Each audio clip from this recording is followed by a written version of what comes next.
The Niners loss also opens the NFC field just a little bit. A week ago at this time, it felt like the 49ers had the NFC on lockdown. I would still say that they're the favorites to be the number one seed in the NFC, but all of a sudden you got 3 11-4 teams sitting on top of the conference, one slip, and you could see a different team in the number one spot. Maybe that could be the Philadelphia Eagles, who after a tumultuous 3 weeks get back in the win column. They beat the division rival New York Giants by a score of 33-25. And stop me if you've heard this before.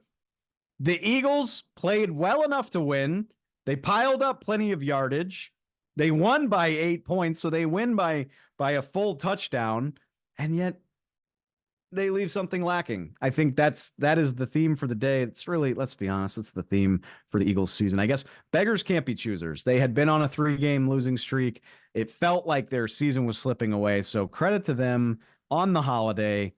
They got right. They got the win, but I don't know, man. You tell me how the Eagles should feel about this. A 2-touchdown home favorite. It looked briefly like the Eagles were going to take care of business. They were up 20-3 at halftime, and it just felt like they forgot that they had to play the second half of this game.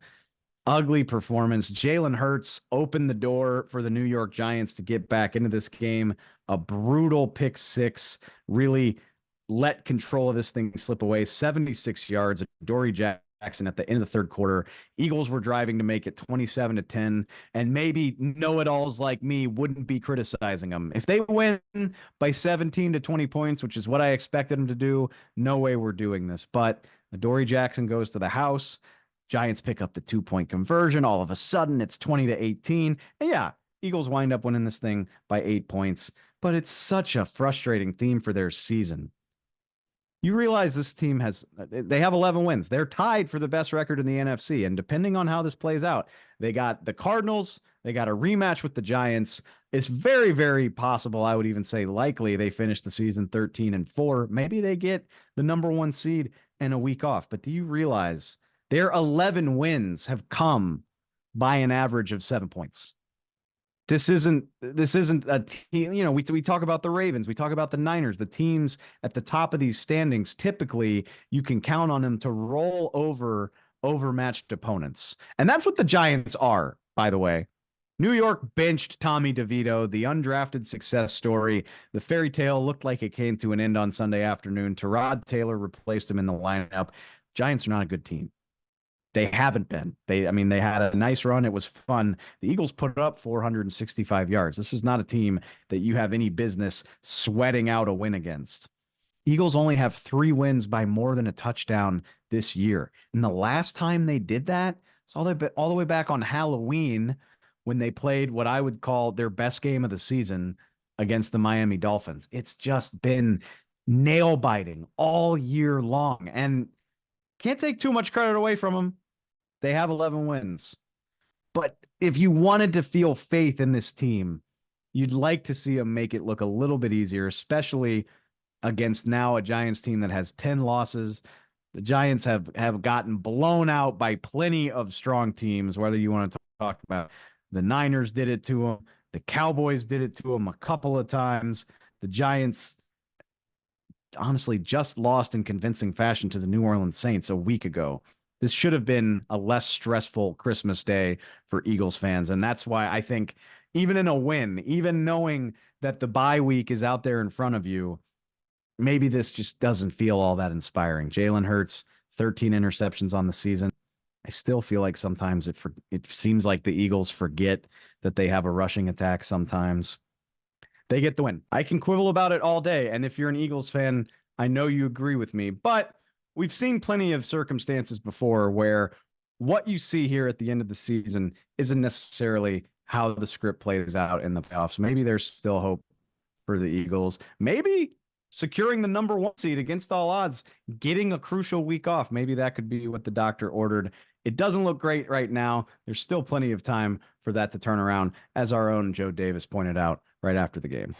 Well, coming in with a 3-game losing streak, a 3-game losing streak is not a death sentence for a team. Just look at the 49ers, who everybody considered the best team in the NFL. They lost 3 in a row earlier this season. They're doing just fine now.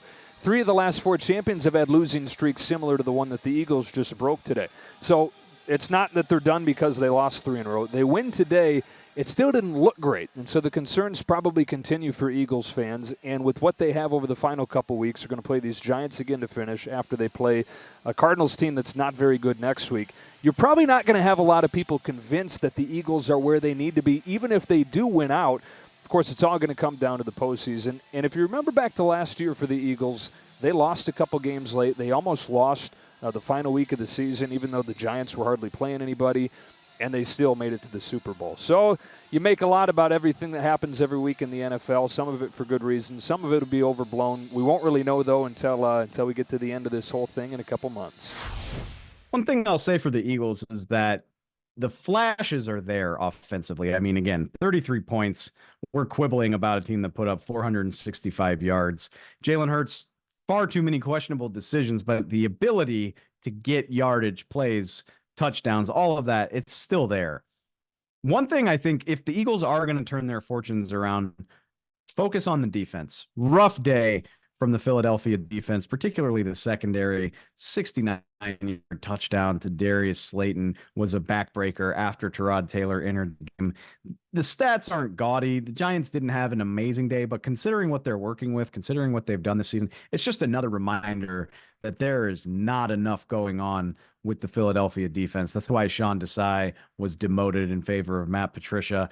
And I will offer some semblance of optimism if you're a Philadelphia fan. Maybe you can lean on the hope of reinforcements. The Eagles opened Avonte Maddox's practice window this week. He didn't play in this game, but trending toward being available for the playoffs.